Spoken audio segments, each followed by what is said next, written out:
ಇವತ್ತು ರಾಮನವಮಿ ಪ್ರಯುಕ್ತ ನಾನು ಪಾನಕ ಮಾಡ್ಕೊಳ್ತಾ ಇದ್ದೀನಿ, ಕರ್ಬೂಜ ಪಾನಕ. ಸೊ ಒಂದು ಕರ್ಬೂಜವನ್ನು ಮಿಕ್ಸಿಗೆ ಹಾಕ್ಕೊಳ್ತಾ ಇದ್ದೀನಿ. ನಂತರ ನಾನು ಸ್ವಲ್ಪ ಒಂದು ಅರ್ಧ ಬಟ್ಲಷ್ಟು ಕಲ್ಲು ಸಕ್ಕರೆ ಹಾಕ್ಕೊಳ್ತಾ ಇದ್ದೀನಿ.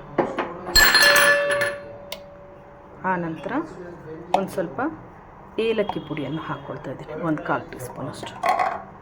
ನಂತರ ಒಂದು 10 ಐಸ್ ಕ್ಯೂಬ್ಸನ್ನು ಹಾಕ್ಕೊಳ್ತಾ ಇದ್ದೀನಿ, ಅಥವಾ ಕೋಲ್ಡ್ ವಾಟ್ರನ್ನು ಹಾಕ್ಕೊಳ್ಬೋದು.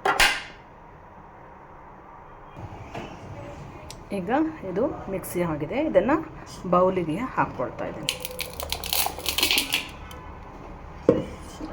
ನಂತರ 1 ಟೀ ಸ್ಪೂನಷ್ಟು ನಾನು ಚಿಯಾ ಸೀಡ್ಸನ್ನು ನೆನೆಸಿಟ್ಕೊಂಡಿದ್ದೀನಿ, ಅದನ್ನು ಹಾಕ್ಕೊಳ್ತಾ ಇದ್ದೀನಿ. ನಂತರ 1 ಗ್ಲಾಸಷ್ಟು ನೀರನ್ನು ಬೆರೆಸ್ಕೊಳ್ತಿದ್ದೀನಿ. ನಿಮ್ಮ ಮನೇಲಿ ಎಷ್ಟು ಕ್ವಾಂಟಿಟಿ, ಎಷ್ಟು ಜನ ಬೇಕೋ ಅಷ್ಟು ನೀರು ಮಿಕ್ಸ್ ಮಾಡ್ಕೋಬೋದು.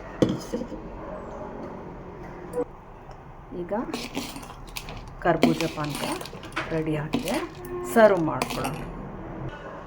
ಈಗ ಪಾನಕ ರೆಡಿಯಾಗಿದೆ. ನೀವು ಮನೆಯಲ್ಲೇ ಹೀಗೆ ಪಾನಕ ಮಾಡಿ ಟೇಸ್ಟ್ ಮಾಡಿ ನೋಡಿ, ಲೈಕ್ ಮಾಡಿ, ಶೇರ್ ಮಾಡಿ. Bye bye. Thank you.